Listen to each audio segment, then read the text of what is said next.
Dust rose on the horizon of a Native American Sioux encampment.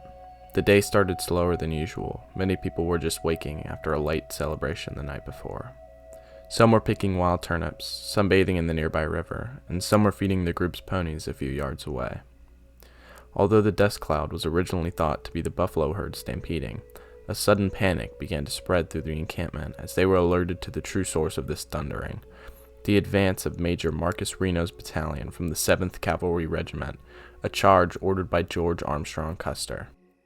This initiated a 2-day skirmish known by many names: the Battle of the Greasy Grass, the Battle of Little Bighorn, and most famously as Custer's Last Stand.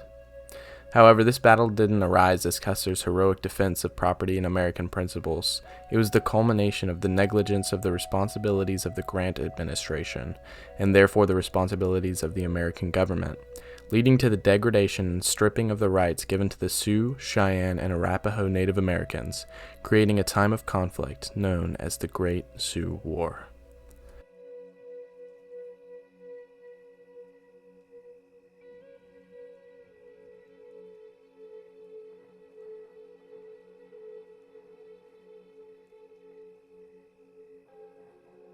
In the late summer months of 1874, a man trudged his 7th U.S. Cavalry Regiment from Fort Lincoln in modern-day South Dakota, along a route dubbed the Thieves' Road by the native Lakota Sioux tribes.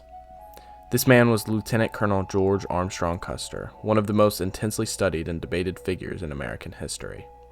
His destination? The sacred Black Hills of the Dakota Territory, taking over an expedition to confirm decades-old gold rumors in the area, under the guise of reconnaissance for military outposts. In August, gold was indeed discovered, and newspaper stations all the way to the eastern seaboard paraded Custer's discovery of gold from the grassroots down. But why was this unearthing of gold so important? At this time, the United States was in its worst economic crisis since the Civil War. It began a year before, hence the name the Panic of 1873, when railroads went bankrupt, banks crashed, and unemployment rates soared to the highest in the 19th century. Whispers of gold reached many hopeful Americans' ears, and they moved as prospectors in an attempt to better their situation, beginning this gold rush in the northern Midwest known as the Black Hills Fever. The government also hoped gold could solve their problems and provide a much-needed boost to the economy, leading to the development of Custer's expedition. However, there was one problem.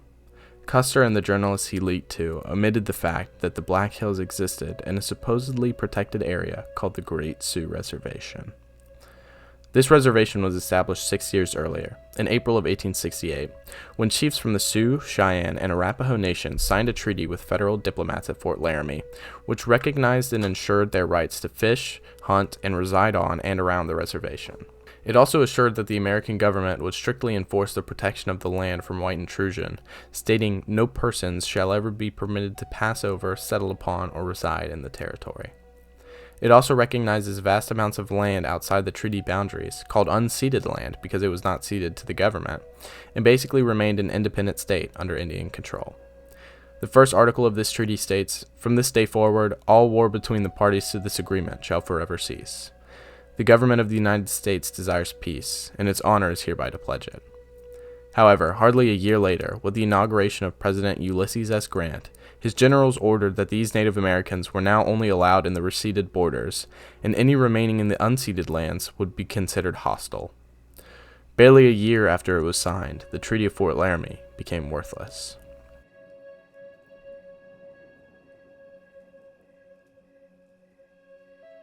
Tensions between the native tribes and the government only grew as the years progressed, and following the Black Hills Fever, the verge of conflict became unbearably close.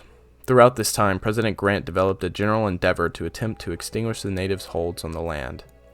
In the autumn of 1875, a federal commission sent by Grant attempted to purchase the land for up to $6 million, with Lakota Sioux Chief Red Cloud responding by demanding $600 million. Many of the other chiefs followed suit, setting enormously high arbitrary prices, making a clear display to the government that they could not have their sacred Black Hills. In the next few months, Grant held a private meeting with the Secretary of War and his top generals, indicating his intentions and beliefs that war was necessary, while also making the decision to stop preventing miners from migrating.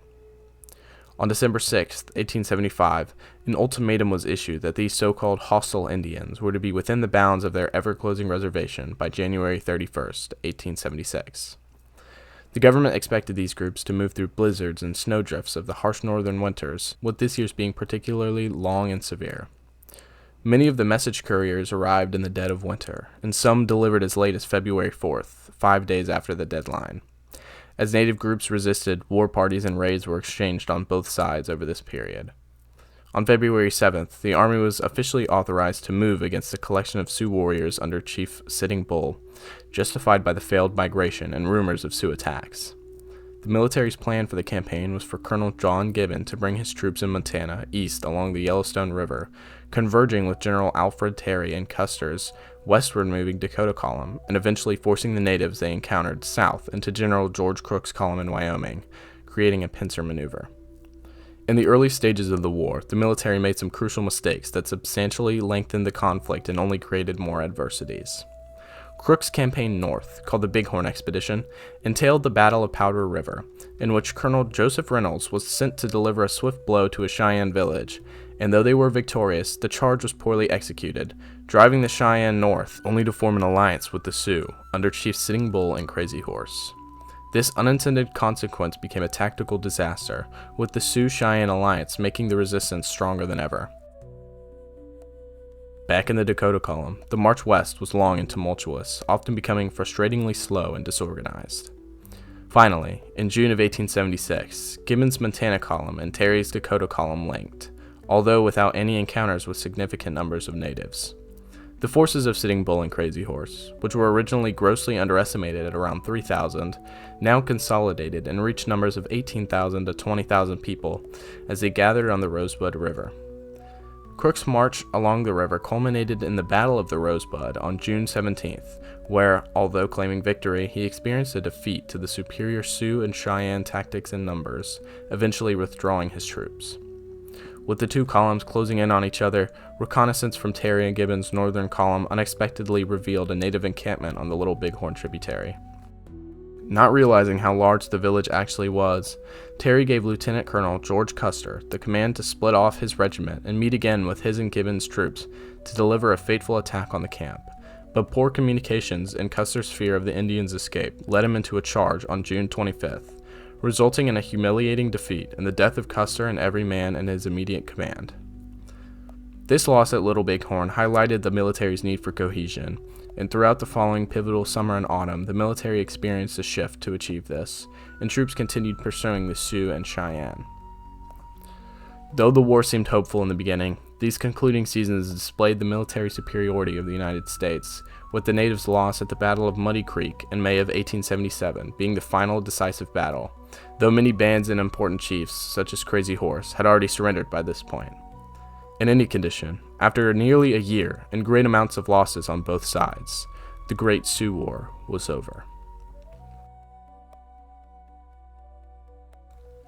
The dispersing of Sioux and Cheyenne occurred almost immediately, with some fleeing as refugees to Canada, and the rest being forced to areas on the Missouri or south to the Indian Territory, and the few allowed to stay in the fractionally smaller reservation were devastated as their lands continually diminished over the next few decades.